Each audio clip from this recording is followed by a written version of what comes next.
काशी देश की वाराणसी नगरी में अश्वसेन राजा शासन करते थे। उनकी अश्वसेना में अनेक जाति व अनेक रंगों के घोड़े थे। दूर दूर के लोग चर्चा करते थे, राजा की अश्वसेना अजय और अद्भुत है। राजा अश्वसेन की रानी का नाम था वामा देवी।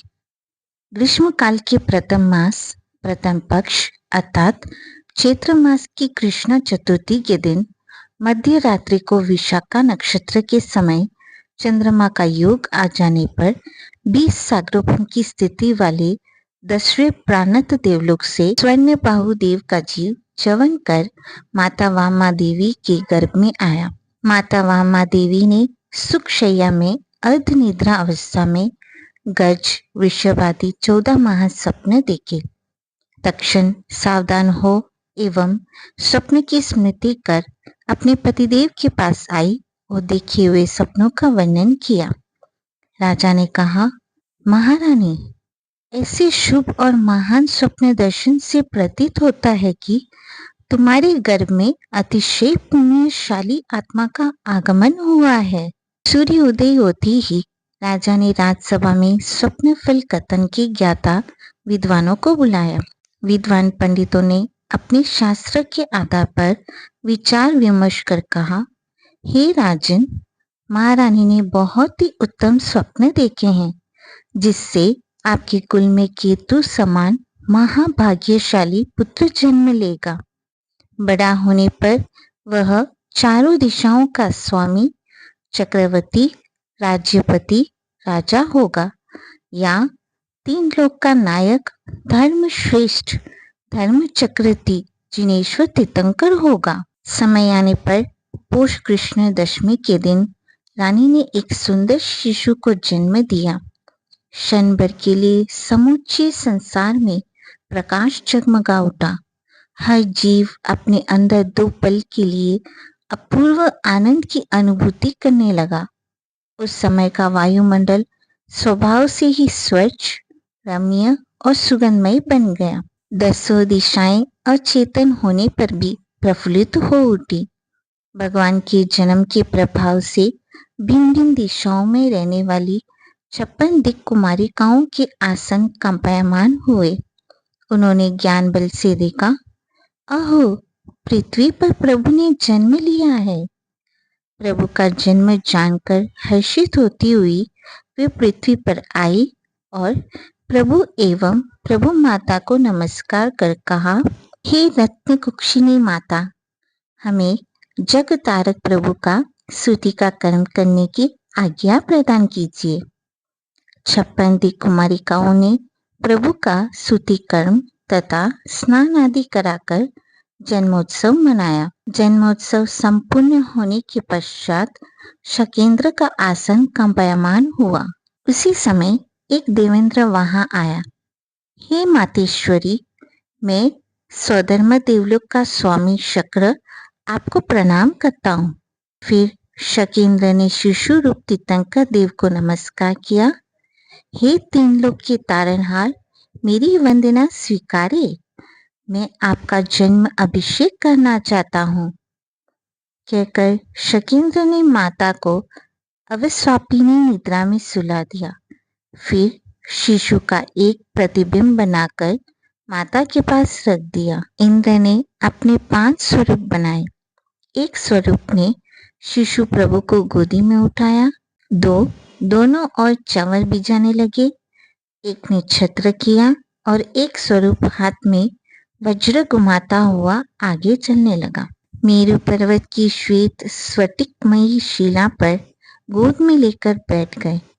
चारों दिशाओं से अनेक इंद्र आकर प्रभु को वंदना करने लगे। ईशानेंद्र ने सोने के वृषभ सिंह में से जलधारा प्रकट कर बाल प्रभु का अभिषेक किया। 10 वैमानिक, 20 भवनपति, 32 व्यंतर, 2 ज्योतिषी, इस तरह 64 इंद्र में 1,60,00,000 कलशों से प्रभु का जन्म अभिषेक किया। फिर चंदन, केसर आदि सुगंधित पदार्थों का लेप किया। सुंदर वस्त्रों से लपेट लिया।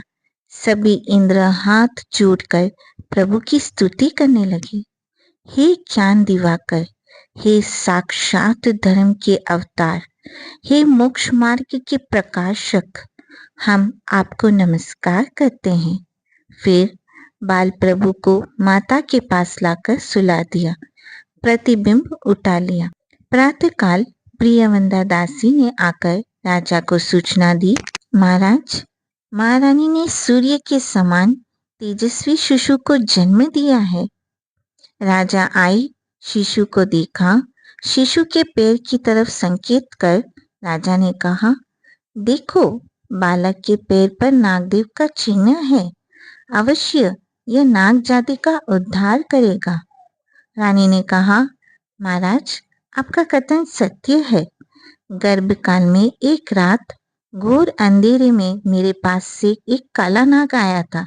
मेरे अंगूठे का स्पर्श कर वह चला गया। राजा ने अंतपुर से वापस आकर दंड नायक से कहा, कारागार में बंदी सभी कैदियों को छोड़ दो।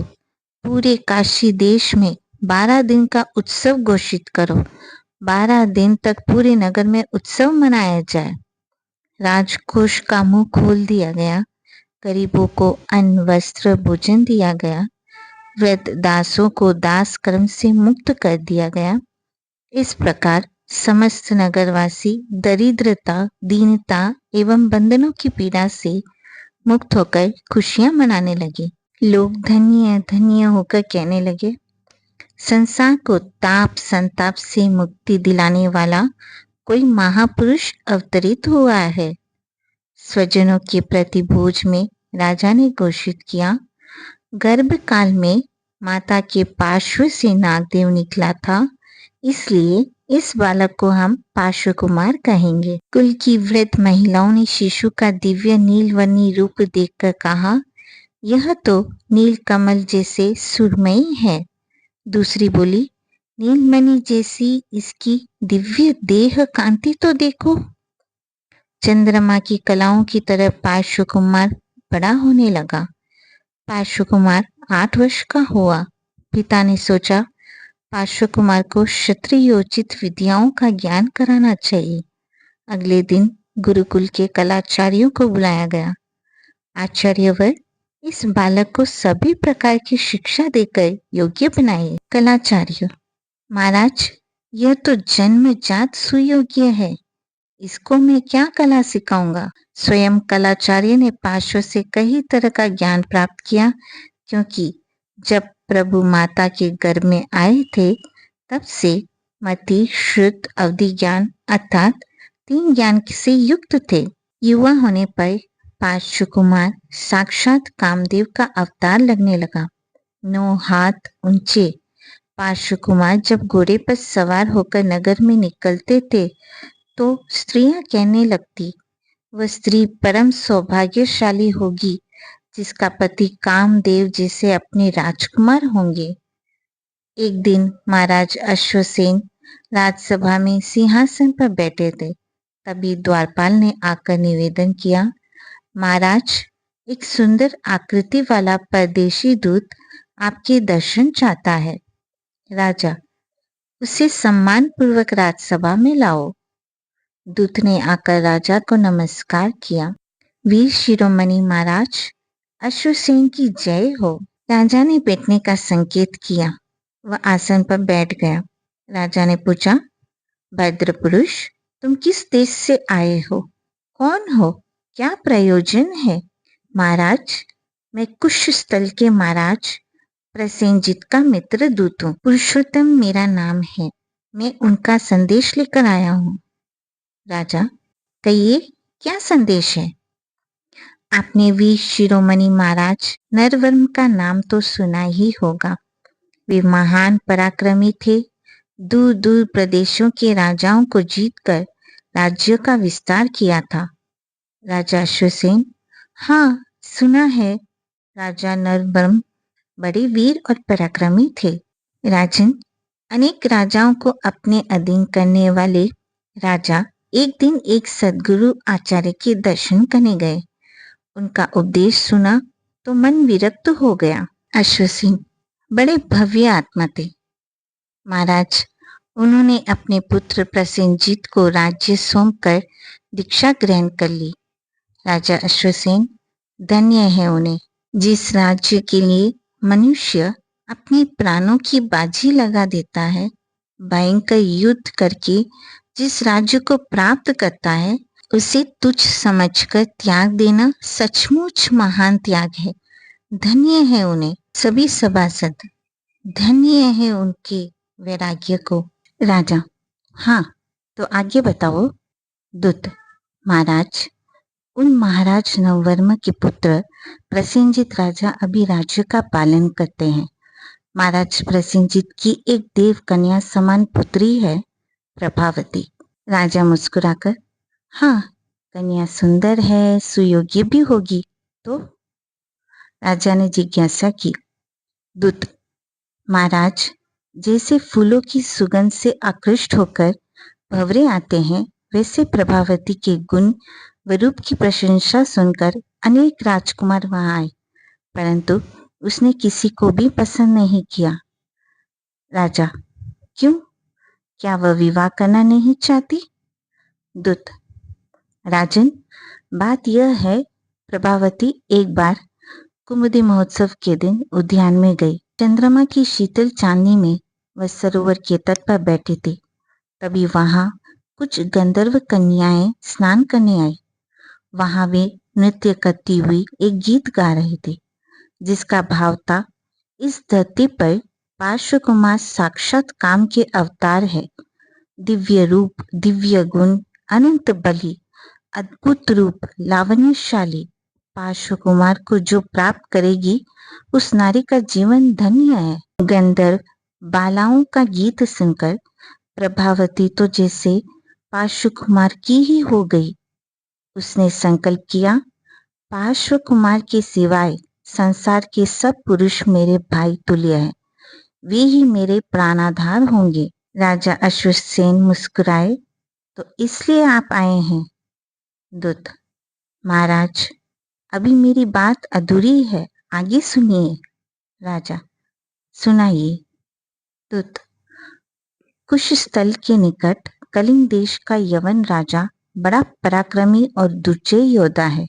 उसने जब प्रभावती के रूप सौंदर्य की चर्चा सुनी तो दूत के साथ कहलाया, तुम्हारी कन्या यवनराज को सौंप दो, अन्यथा तुम्हारे राज्य का विध्वंस कर डालूंगा।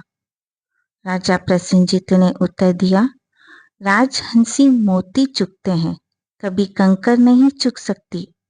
क्रुद्ध होकर यवनराज ने कुश स्थल पर आक्रमण कर दिया। उसकी विशाल यवन सेना ने आकर नगर को चारों तरफ से घेर लिया है, पर नगर बंदीगढ़ जैसा बना हुआ है। राजा अश्वसेन, यह तो अन्याय है, अनीति है। उस अन्याय अनीति का प्रतिकार करने के लिए सहायता की जरूरत है। आप जैसे नीतिमान राजा ही धर्म की रक्षा करते हैं, विपत्ति में गिरे मित्रों की सहायता करते हैं। तलवार की मूठ पर हाथ रखते हुए महाराज अश्वसेन बोले, क्षत्रिय का धर्म है अन्याय से लड़ना और न्याय नीति की रक्षा करना। फिर कहा, आप निश्चिंत हो जाइए, हम तुरंत ही सहायता के लिए सेना लेकर पहुंचते हैं। राजा ने सेनापति को आदेश दिया, रणभेरी बजा दो, तुरंत सेना को तैयार करो, हम युद्ध के लिए तैयार होकर आते हैं। रणभेरी बजी, चारों तरफ सैनिक दौड़ने लगे, अपने अपने शस्त्र उठाने लगे। महल में आत्मचिंतन में लीन बैठे पार्श्व कुमार ने रणभेरी सुनी, चौंक कर खड़े हो गए। सेवक से पूछा, क्या बात है, अचानक रणभेरी क्यों बजी?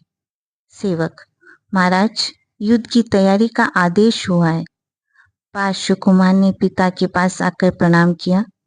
पिताश्री, क्या बात है? किस दैत्य राक्षस या अधम पुरुष ने आपका अपराध किया है, जिसके लिए आप युद्ध सज्जित हो रहे हो? प्रसेनजीत राजा की बात सुनाकर राजा अश्वसेन बोले, वत्स, किसी विपद्राग्रस्त की सहायता करना और अन्याय का प्रतिकार करना हमारा राजधर्म है ना? पार्श्व कुमार, पिताश्री, यह तो सत्य है, अन्याय का प्रतिकार नहीं करना भी अन्याय ही है, अधर्म है, कायरता है। वत्स, इसीलिए हमने युद्ध बेरी बजाई है। पार्श्व, किंतु युवा पुत्र के बेटे पिता युद्ध में जाए, क्या यह उपयुक्त है? पुत्र की शोभा है इसमें? राजा, वत्स, तुमको तो क्रीड़ा करते देखकर ही मुझे प्रसन्नता होती है। युद्ध करना तो मेरा ही कार्य है ना। पार्श्व, पिताश्री, मैं तो युद्ध को भी क्रीड़ा ही समझता हूँ। मैंने युद्ध विद्या किस लिए सीखी है? क्या मेरे पराक्रम पर आपको भरोसा नहीं है?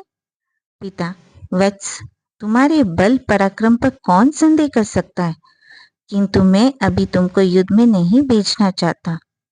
पार्श्व, पिताश्री, विश्वास रखिए, मैं ऐसा युद्ध करूंगा कि एक भी सैनिक का खून न बहे और न्याय नीति की रक्षा भी हो जाए। राजा, आश्चर्य के साथ, वत्स, तुम जो कहते हो वही कर सकते हो, परंतु। पार्श्व, पिताश्री, किंतु परंतु कुछ नहीं है। आप निश्चिंत होकर धर्म आराधना कीजिए, मुझे आशीर्वाद दीजिए। पिता का आशीर्वाद प्राप्त कर विशाल सेना के साथ पार्श्व कुमार ने प्रस्थान किया। मार्ग में सेना ने रात्रि विश्राम किया। प्रातः प्रस्थान के लिए निकले, तभी आकाश से एक दिव्य रथ उतरा। उसमें 4 बलिष्ठ सुंदर श्वेत घोड़े जुते हुए थे। सूर्य के रथ के समान दिव्य तेज किरणें फूट रही थी। एक दिव्य शस्त्रधारी सारथी रथ से उतरकर पार्श्व कुमार को प्रणाम करता है। मैं सौधर्मेंद्र का सारथी प्रणाम करता हूँ। पार्श्व कुमार ने हाथ उठाकर आशीर्वाद दिया।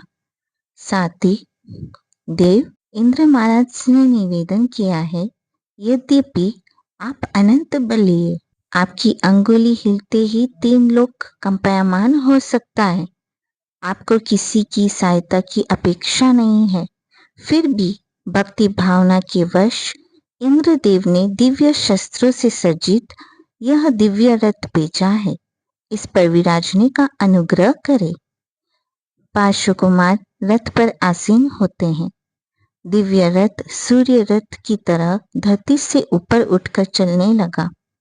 धरती पर हाथी, घोड़े, रथ, पैदल सैनिकों की विशाल सेना पीछे पीछे चल रही थी। कुश स्थल के बाहर आकर सीमा पर पड़ाव डाला। देवताओं ने एक रमणीय उद्यान में भव्य महल बनाया। पार्श्व कुमार महल में ठहरे। प्रातः दूत को बुलाकर कहा, यवनराज के पास जाकर हमारा संदेश दो। दूत यवनराज के पास आया, नमस्कार कर बोला, महाराज प्रसेनजीत के मित्र महाराज अश्वसेन के पुत्र पार्श्व कुमार का मैं दूत हूँ। यवनराज ने घूर कर देखा। किस लिए आए हो? युद्ध से डरकर समर्पण करने? दूत हंसकर, हे यवनराज, जब तक जंगल में केसरी सिंह आकर नहीं हुंकारता, तब तक ही शूद्र प्राणी उछल कूद मचाते हैं। आपको पता होगा, पार्श्व कुमार के समक्ष शकेंद्र स्वयं आकर नमस्कार करता है, उनकी कृपा दृष्टि की इच्छा करता है। पार्श्व कुमार अत्यंत दयालु है, खून की एक बूंद भी बहाना नहीं चाहते। शत्रु मित्र सबके प्रति उनके मन में करुणा भाव है। यवनराज, दूत, व्यर्थ की बड़ाई मत करो। दया करुणा की बात तो कायर आदमी करते हैं। तुम्हारा स्वामी वीर है तो कहो युद्ध भूमि में आ जाए। दूत, युद्ध भूमि में तो आ ही गए हैं। उनके हाथ एक अमोघ बाण ही तुम्हारी सेना में प्रलय मचा सकता है, किंतु तुम्हें एक अवसर दिया जाता है। यदि अपनी कुशल चाहते हो तो उनके समक्ष आकर क्षमा मांग लो, अन्यथा नीति अनीति का फैसला युद्ध भूमि में तो होगा ही। यवनराज क्रोध में आकर बोला, मूर्ख कायर, अपने स्वामी को कहो भुजाओं में बल है तो मैदान में आए। दूत, यवनराज, हमारे स्वामी की दया को तुम दुर्बलता समझने की मूर्खता मत करो। युद्ध का परिणाम विनाश होता है, इसलिए एक अवसर तुमको दिया जा रहा है। दूत की बातें सुनकर सभासद क्रोधित हो उठे। खड़े होकर बोले, मूर्ख, तू अपने स्वामी का दुश्मन है क्या? क्यों यवनराज को क्रोधित कर रहा है? जैसे सांप और सिंह को उत्तेजित करने वाला अपनी मौत पुकारता है, वैसे ही तू दिखता है। तब यवनराज के वृद्ध मंत्री ने उठकर कहा, सभासदों, अपने स्वामी का द्रोही यह नहीं किंतु आप है। यवनराज चकित होकर मंत्री की तरफ देखता है। मंत्री बोलता है, स्वामी, पार्श्व कुमार कोई सामान्य पुरुष नहीं, वह अनंत बलि तीर्थंकर पदधारी है। हजारों देव देवेंद्र उनकी सेवा करते हैं। वासुदेव और चक्रवर्ती से भी अधिक बली है। ऐसे लोगों तो पुरुष से टकराना पर्वत से टकराने जैसे है। मंत्री ने हाथ का इशारा करके कहा, जरा अपनी छावनी से बाहर निकलकर योजनाओं में फैली उनकी सेना को तो देखो। यवनराज बाहर आता है। पर्वत की चोटी पर चढ़कर पार्श्व कुमार की सेना को देखता है। हाथी, घोड़े, रथ, पैदल सैनिक दूर दूर तक घूम रहे हैं। मंत्री ने बताया, वह देखिए महाराज, पार्श्व कुमार के लिए देवताओं ने दिव्य महल की रचना की है। वे अद्भुत और अजेय है। भयभीत होकर यवनराज ने पूछा, मंत्रीश्वर, फिर हम क्या करें? मंत्री, राजन, आप उनकी शरण में जाइए, क्षमा मांगिए। यवनराज उपहार सजाकर मंत्री आदि के साथ पार्श्व कुमार की छावनी में आता है। पार्श्व कुमार को देखकर चकित रह गया। आह, क्या ये कोई देव पुरुष है? आंखों में कैसी करुणा है, चेहरे पर कितनी प्रसन्नता है। फिर हाथ जोड़कर कहता है, हे देव, मुझे क्षमा करे, मैं भयभीत होकर आया था, किंतु अब मेरा मन बहुत शांति और अभय का अनुभव कर रहा है। पार्श्व कुमार मुस्कुराकर कहते हैं, यवनराज, मेरे मन में आपके प्रति क्रोध है ही नहीं, तो क्षमा क्या करूं? मैं तो सिर्फ यही चाहता हूं कि आप अन्याय अनीति का मार्ग छोड़ दे, युद्ध की जगह शांति और द्वेष की जगह प्रेम का व्यवहार सीखे। यवनराज, स्वामी, आप आज्ञा दीजिए, मुझे क्या करना है? पार्श्व कुमार, आप प्रसेनजीत राजा से क्षमा मांगकर उनके साथ मित्रता स्थापित करें। अपने राज्य में जाकर न्यायपूर्वक प्रजा का पालन करें। ना तो मुझे आपका राज्य चाहिए और न ही आपको सेवक बनाना है। यवनराज, धन्य है आपकी उदारता और महानता। बिना युद्ध किए ही आपने मुझे अपना सेवक बना लिया।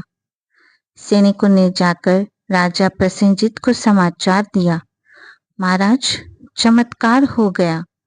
पार्श्व कुमार ने बिना युद्ध किए ही यवनराज को अपने अधीन कर लिया है। प्रसेनजीत राजा अनेक प्रकार के उपहार लेकर पार्श्व कुमार के पास आया। हाथ जोड़कर बोला, स्वामी, आपने तो अभूतपूर्व काम कर दिया। भयंकर नरसंहार से भी जो काम नहीं बनता, वह अपने प्रभाव से सहज ही बना दिया। पार्श्व कुमार, ये आपके मित्र यवनराज है। यवनराज और प्रसेनजीत दोनों मित्र की तरह परस्पर गले मिलते हैं, एक दूसरे से क्षमा मांगते हैं, उपहारों का आदान प्रदान करते हैं। राजा, आप कृपा कर मेरी राजधानी को पवित्र कीजिए। पार्श्व कुमार हाथी पर बैठकर नगरी में पधारते हैं। पीछे दोनों राजा और उनकी विशाल सेना आ रही है। प्रभावती ने महलों के गवाक्ष से पार्श्व कुमार को देखा। जैसे सुना था उससे 1000 गुना सुंदर, अद्भुत। वह हाथ जोड़कर प्रार्थना करती है, हे प्रभु, आप जैसा स्वामी जिसे मिले उसका जीवन धन्य धन्य हो जाता है। फिर भी उसे चिंता थी, स्वामी पिताश्री की प्रार्थना स्वीकार करेंगे या नहीं। फिर सोचती है, यदि मुझे स्वीकार नहीं किया तो मैं आजीवन कुमारी रहूंगी, इन्हीं का ध्यान पूजन करके जीवन बिताऊंगी। राजसभा में स्वागत समारोह करके प्रसेनजीत ने प्रार्थना की, हे महामहिम, अब मेरी पुत्री की प्रार्थना स्वीकार कीजिए। पार्श्व कुमार, राजन, अभी तो मैं पिताश्री की आज्ञा से आपकी सहायता के लिए आया हूँ। विवाह की बात यहाँ नहीं हो सकती। प्रसेनजीत, स्वामी, आपका कथन उचित ही है। मैं आपके साथ वाराणसी जाकर महाराज अश्वसेन से प्रार्थना करूंगा। पार्श्व कुमार के साथ राजा प्रसेनजीत भी वाराणसी आया। प्रसेनजीत ने राजा अश्वसेन से प्रार्थना की, हे स्वामी, मेरी पुत्री प्रभावती का मनोरथ आप ही पूर्ण कर सकते हैं। राजा अश्वसेन ने पार्श्व कुमार की तरफ देखा। वत्स, राजा प्रसेनजीत की प्रार्थना स्वीकार करो। पार्श्व कुमार, पिताश्री, मुझे जिस परिग्रह का त्याग ही करना है उसे स्वीकार करने से क्या लाभ है? माता पिता, पुत्र, तुम निष्प्रय और वितराग हो, हम जानते हैं, परंतु माता पिता का मनोरथ पूर्ण करना भी पुत्र का कर्तव्य है। माता वामा देवी ने कहा, वत्स, एक बार तुम्हें विवाहित देखकर मेरी मनोभावना पूरी हो जाएगी। सबका आग्रह मान्य कर पार्श्व कुमार ने प्रभावती के साथ पानी ग्रहण किया। दोनों की सुंदर जोड़ी देखकर माता पिता तथा परिजन हर्ष से नाच उठे। इधर कमट का जीव अनेक योनियों में भटकता हुआ एक दरिद्र ब्राह्मण के घर उत्पन्न हुआ। जन्म लेते ही उसके माता पिता मर गए। वह गलियों में भटकता, भीख मांगता, राजमार्ग पर पड़ा रहता। उसकी दुर्दशा देखकर लोग उसे कमट, कर्महीन कहने लग गए। एक बार कोई सन्यासी वहां आया। कमट ने उनसे पूछा, बाबा, ये धनवान लोग मेवा मिष्ठान खाते हैं, महलों में रहते हैं, और मैं दाना दाना मांगता हूँ, फिर भी पेट नहीं भरता, ऐसा क्यों है? सन्यासी, यह सब पुण्यों का खेल है। इन्होंने पूर्व जन्म में तप जप दान किया है, उसी के फलस्वरूप यहाँ आनंद करते हैं। कमट, बाबा, क्या मैं भी तप कर सकता हूँ? कैसे करूं? सन्यासी ने उसे तापस दीक्षा दे दी और कहा, एकांत में जाकर तप कर, तप से सब कुछ मिलता है। घूमता घूमता कमट तापस वाराणसी गंगा नदी के तट पर आकर तप करने लगा। एक दिन पार्श्व कुमार महलों में बैठे थे। देखा, सैकड़ों नर नारी गंगा तट की तरफ जा रहे हैं। किसी के हाथ में फूलों के टोपले हैं, किसी के हाथों में प्रसाद है। पार्श्व कुमार ने द्वारपाल से पूछा, लोगों का झुंड कहाँ जा रहा है? क्या कोई उत्सव है? द्वारपाल, स्वामी, नगर के बाहर कमठ नामक एक तापस पंचांगनी तप कर रहा है। लोग तापस के दर्शन पूजन करने जा रहे हैं। पार्श्व कुमार ने ध्यान लगाया। अपने तथा कमट के पिछले 9 जन्मों के दृश्य चिंतन में उभर गए। कमट तापस का मरुभूति झुककर नमस्कार करता है, वह उस पर पत्थर मारता है। दूसरा हाथी भव, हाथी सरोवर के दलदल में फंसा है।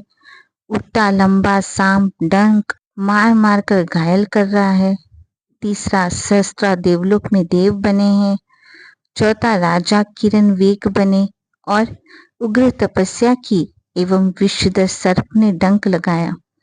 पांचवा 12वां देवलोक में देव बने। छठा वज्र नाम राजा बनकर दीक्षा ली। बील ने छाती में तीर मारकर घायल कर दिया।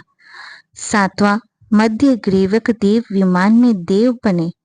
आठवां स्वर्ण बाहु चक्रवर्ती बने। एक खूंखार सिंह के रूप में कमट के जीव ने उपद्रव किया। 9वां प्राणत देवलोक में देव बने। अच्छा, अब यहाँ तापस बना है, चलो देखते हैं। पार्श्व कुमार घोड़े पर सवार होकर गंगा नदी के तट पर पहुंचे। वहां पहुंचकर उन्होंने देखा, तापस के पूर्व पश्चिम चारों दिशाओं में बड़ी बड़ी लकड़ियां जल रही है। तापस बीच में बैठा है। नगर जनों का झुंड चारों तरफ खड़ा है। पार्श्व कुमार ज्ञान बल से देखते हैं कि एक बड़े लकड़ में लंबा सा नाग है। लकड़ आग में जल रहा है। अरे यह अनर्थ, ये कैसा अज्ञान तप है? करुणा से द्रवित पार्श्व कुमार ने तापस से कहा, पंचेंद्रिय जीवों को आग में होम कर आप यह कैसा तप कर रहे हैं? तापस ने उत्तेजित होकर उत्तर दिया, कुमार, अभी तुम बालक हो, तप के विषय में तुम नहीं, हम तापस ही समझते हैं। तुम क्या जानो कि मेरी पंचांगनी में कोई जीव जल रहा है? पार्श्व कुमार के बहुत समझाने पर कि उस लकड़ में सर्प जल रहा है, तापस नहीं माना।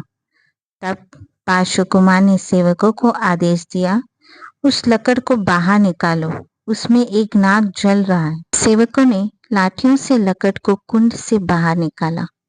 कुछ लोगों ने उस पर पानी डालकर आग बुझा दी। एक व्यक्ति ने सावधानी से लकड़ फाड़ा। तापस, राजकुमार, हमारे तप में विघ्न मत डालो। पार्श्व, ये कैसा तप है जिसमें जीवों की घात होती हो? वह तप क्या तप होता है? तप के नाम पर तुम कितने जीवों की घात करते जा रहे हो, देखो। तब तक सेवक ने लकड़ को फाड़ लिया तो उसमें से आधा जला एक काला नाग निकला। नाग का शरीर आधा जल गया था। वह ताप के मारे तड़प तड़प कर भूमि पर लोटपोट हो रहा था। पार्श्व कुमार ने इशारा किया, देखो, तुम्हारी धुनी में इतना बड़ा नाग जल रहा था। क्या यही तुम्हारा धर्म है? यही तुम्हारा तप है? वहां खड़े सभी लोग चकित होकर देखते हैं। लोग तपस्वी को धिक्कारते हैं। धिक्कार है तुम्हारे तप को। नाग देव तुम्हारी धुनी में जल रहे थे और तुम्हें पता तक नहीं। थू थू।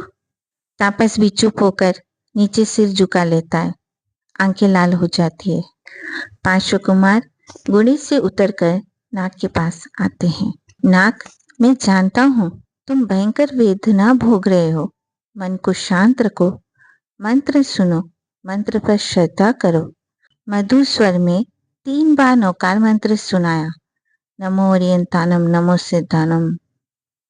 नाग ने श्रद्धा पूर्वक नौकार मंत्र सुना और पीड़ा सहते सहते समता पूर्वक प्राण त्यागे। नाग के शरीर से एक हल्का नीला सा प्रकाश निकलकर ऊपर की ओर उठा। नाग का जीव धनेन्द्र नामक नागराज बना। नागराज ने ज्ञान बल से देखा, अहो, मेरे तारनहार उपकारी तो ये पार्श्व कुमार है। इन्हीं के प्रभाव से मैं यहाँ नाग कुमारों का इंद्र बना हूँ। नागराज ने आकाश से पार्श्व कुमार को प्रणाम किया। पार्श्व कुमार और नाग के प्रसंग को देखकर लोगों ने पार्श्व कुमार की जय बोली।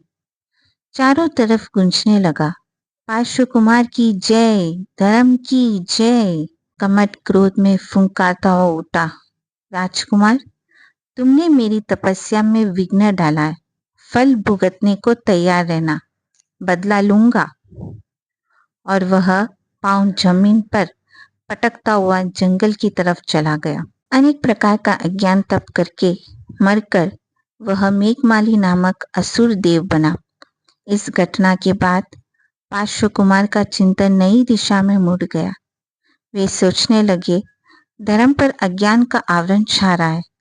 हिंसक यज्ञ व अज्ञान तप आदि में लोग भटक रहे हैं। उन्हें सत्य धर्म का मार्ग दिखाना चाहिए। उन्होंने संसार त्याग कर दीक्षा लेने का संकल्प किया। ब्रह्मलोक नामक 5वें स्वर्ग के नवलोकांतिक देवों ने आकर प्रार्थना की, हे प्रभु, आपका पवित्र संकल्प संसार का कल्याण करेगा। धर्म तीर्थ का प्रवर्तन कीजिए। पार्श्व कुमार ने वार्षिक दान दिया।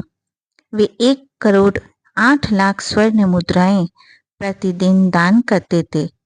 धनी, गरीब, स्त्री, पुरुष जो भी द्वार पर आता वह मन इच्छित दान प्राप्त करता। इस तरह एक वर्ष में 388 करोड़ 80 लाख स्वर्ण मुद्राएं दान में दी।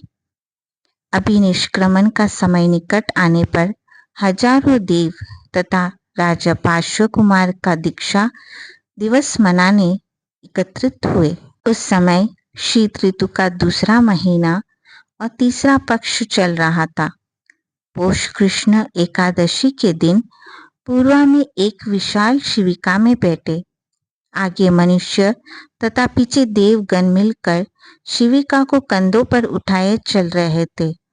हजारों नर नारी तथा असंख्य देव देवी पुष्प वर्षा कर रहे थे। शिविका आश्रम पथ उद्यान में पहुंची।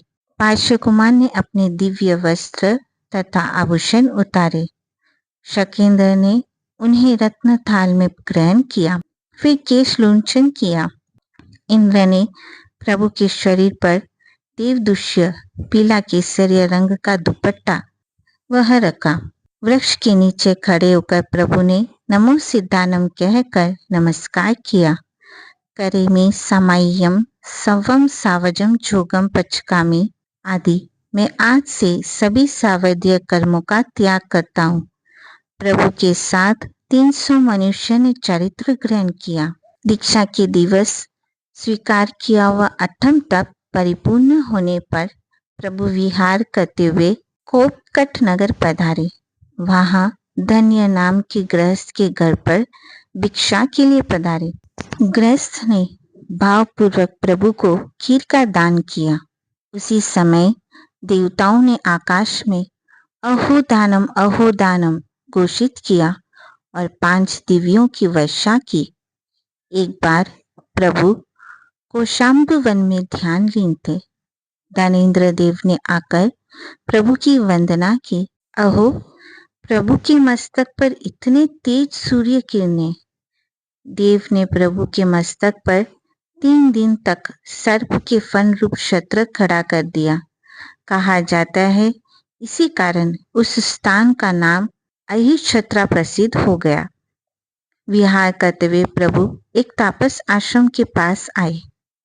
प्रभु कूप के निकट एक वट वृक्ष के नीचे ध्यान मुद्रा में खड़े हो गए।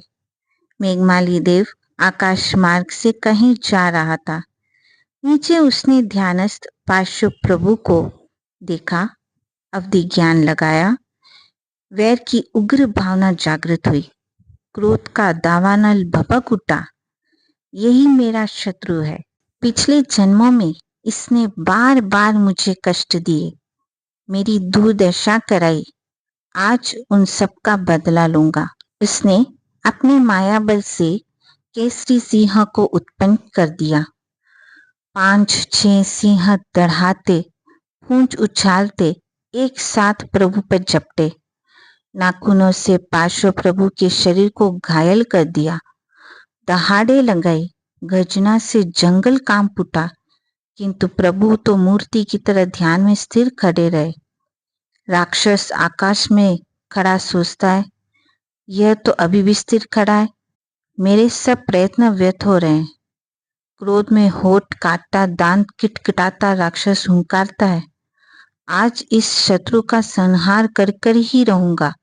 बहुत जन्मों से तुमने मुझे कष्ट पहुंचाया, आज सब पुराना हिसाब चुकता करके दम लूंगा। क्रोधांत हो वह अपनी देव शक्ति द्वारा आकाश में गहरे काले बादल बनाकर कल्पांत काल के मेघ समान घन घोर वर्षा करने लगा। मोटी मोटी जलधारा बरसने लगी। धरती पर चारों तरफ बाढ़ आ गई। काली काली घटाएं छाने लगी। बिजलियों की चकाचौंध से जंगल चमक उठा। वृक्ष पानी में डूब गए।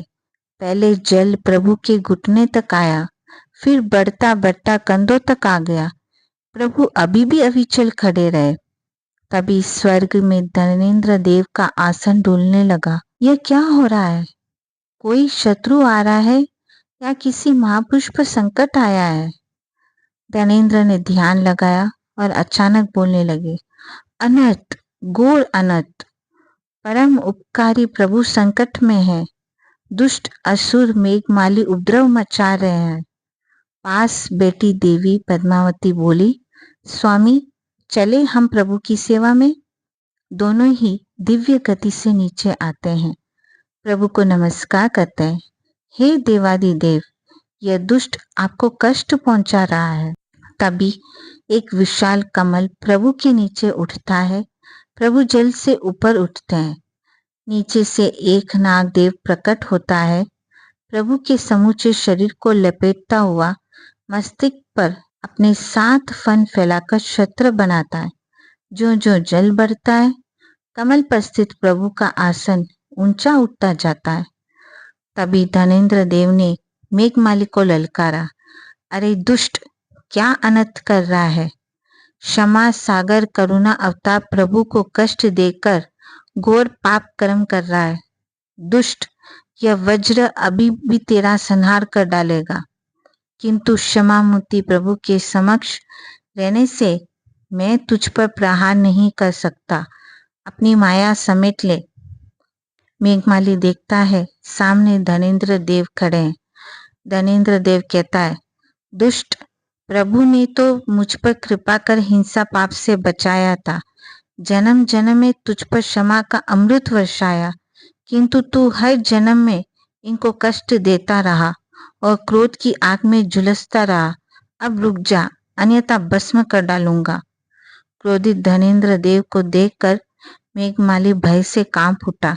उसने तुरंत अपनी माया समेट ली और प्रभु के चरणों में आकर माफी मांगने लगा। क्षमा करो प्रभु, मेरा अपराध क्षमा करो।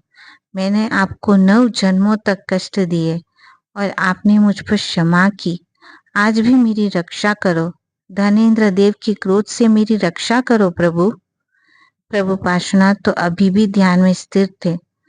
उनके मन में न धनेन्द्र देव पर राग था और न ही कमट पर द्वेष। उपसर्ग शांत हो गया। दोनों देव अपने अपने स्थान पर चले गए। प्रभु पार्श्वनाथ ने वहां से विहार किया। वाराणसी के पास आश्रम पद उद्यान में पधारे। धातकी वृक्ष आंवले का पेड़ के नीचे प्रभु ध्यान में लीन खड़े थे। प्रभु पार्श्वनाथ को दीक्षा लिए 83 दिन बीत चुके थे। 84वां दिन चल रहा था। वह गर्मी का पहला महीना और प्रथम पक्ष था। चैत्र कृष्ण चतुर्थी के दिन पूर्वा के समय तेला तप का पालन करते हुए ध्यान मग्न थे। पांवों की विशुद्ध श्रेणी पर आरोहण करते हुए प्रभु को केवल ज्ञान दर्शन उत्पन्न हुआ। हजारों देवों का समूह आकाश से धरती पर आने लगा। प्रभु को वंदना कर केवल यह महोत्सव मनाया। समोसरण की रचना की। उद्यानपाल ने राजा अश्वसेन को सूचना दी, महाराज, उद्यान में विराजित प्रभु पार्श्वनाथ को केवल ज्ञान प्राप्त हुआ है। देवगण उत्सव मना रहे हैं। राजा अपने परिवार के साथ दर्शन करने आया। हजारों जन प्रभु की देशना सुनते हैं।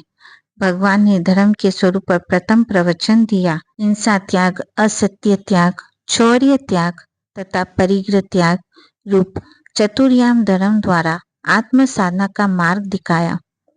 विशेष रूप से भगवान ने श्रावक के 12 व्रत, 60 अतिचार, 15 कर्मादान आदि के विस्तृत वर्णन के साथ धर्म स्वरूप प्रतिपादन किया।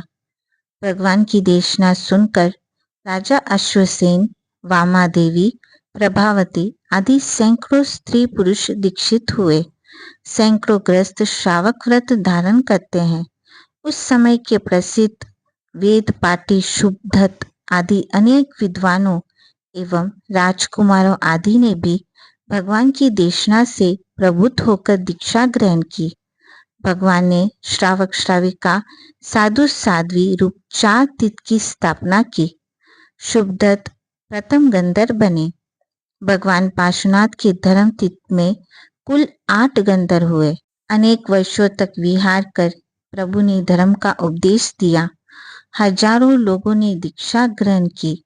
अंत समय में प्रभु 33 मुनियों के साथ समेत शिखर गिरी पर पधारे। अनशन धारण कर प्रभु पद्मासन में विराजमान हो गए। ध्यान मुद्रा में स्थित प्रभु ने श्रावण शुक्ला अष्टमी के दिन निर्वाण प्राप्त किया। भगवान पार्श्वनाथ 30 वर्ष तक गृहस्थ जीवन में रहे। तत्पश्चात 70 वर्ष तक संयम में जीवन जीते हुए श्रावण शुक्ला अष्टमी के दिन 100 वर्ष का पूर्ण आयुष्य भोग कर समेत शिखर पर मोक्ष को प्राप्त हुए। बोलो श्री पार्श्वनाथ भगवान की।